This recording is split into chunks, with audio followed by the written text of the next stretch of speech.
most precious that anyone had ever seen. Others, there were no words for them. There was no comparison. There were no names for the brightness and colors in which they shone. "What are they?" he asked. "Stardock jewels."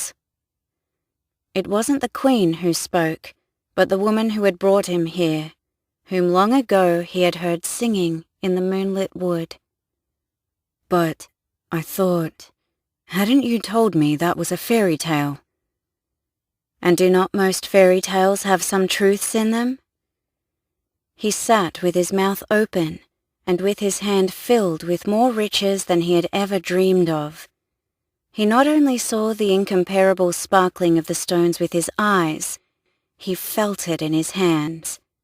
He felt it, even with eyes closed, all over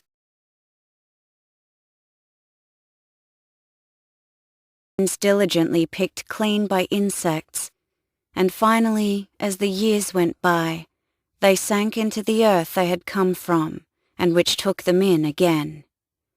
There was no question, after the worst of the rage had exhausted itself, of ever identifying any of the bodies, whether to gloat over their demise or to give them a decent funeral.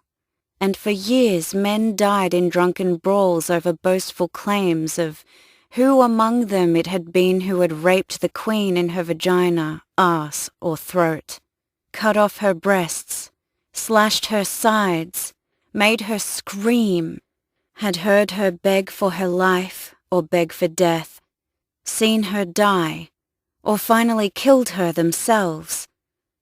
And of those who knew that she would never have screamed or begged, those who still lived did not dare to speak.